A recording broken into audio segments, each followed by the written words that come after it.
A procrastinação é uma análise de 35 anos de vida pública, da opinião pessoal desse quem vos fala. Eu sou o professor Acioli.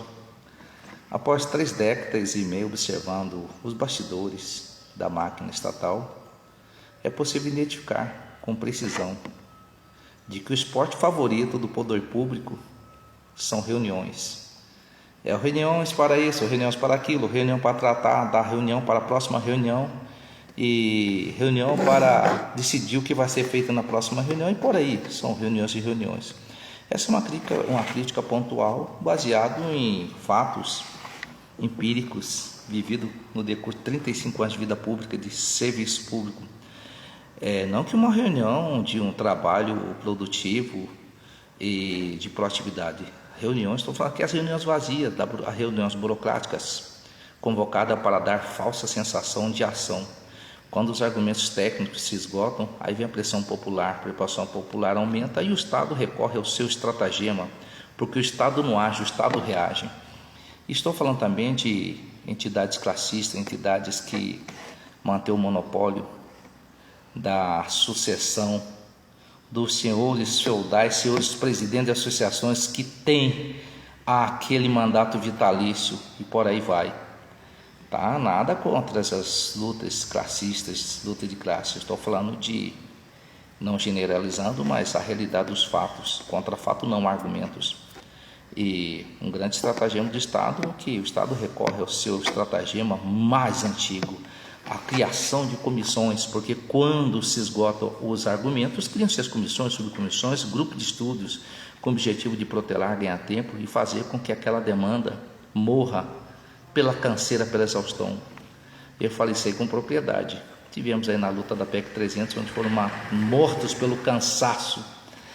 Nesse cenário, Nicolau Maquiavel nos ensina que o príncipe, o governante, não precisa de possuir virtudes reais. Basta ele aparentar tê-las. Para manter o poder, a reunião e a virtude da aparência, eles se mostram abertos ao diálogo.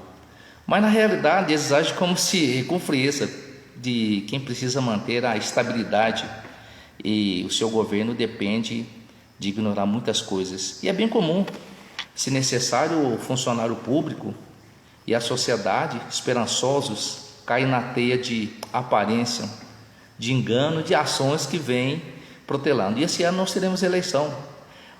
Os vendedores de sonhos de utopia, os manipuladores imediatos que estão por aí. Basta você observar, dar uma olhadinha para o lado, olhar para o outro. De 2 em 2 anos, esse ciclo se repete.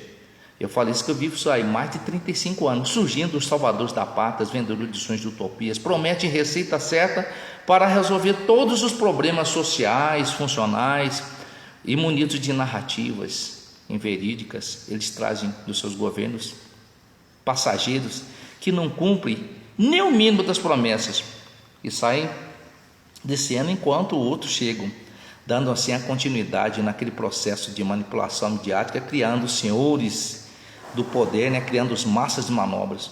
Como ensina Sun Tzu na Arte da Guerra, a melhor vitória é vencer sem lutar. O Estado muitas das vezes ele não age proativamente para resolver os problemas, ele age quando o confronto é inevitável. A sua reação estratégica e transforma líderes que reivindicam direito em seres subversivos, fazendo desse processo que segue o estratagema de atacar a resistência do inimigo sem lutar, desmoralizando lideranças, legitimando perante a opinião pública a massa de manobra e a prostituição eleitoral. A prostituição eleitoral é asquerosa, mentirosa.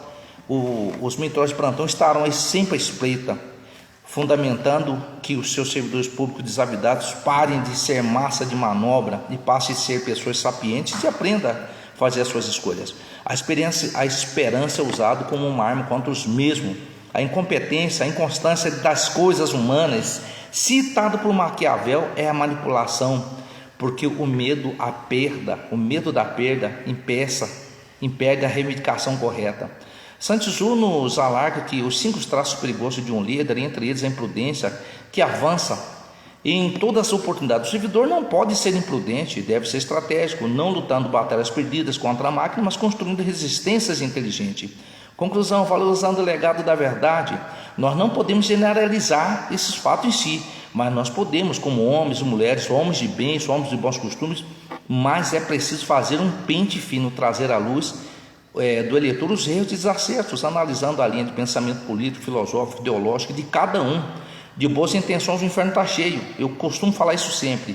Então nós vamos dar valor a quem tem história, a quem tem um legado de construção, com base sólida no cumprimento de compromisso e acessibilidade.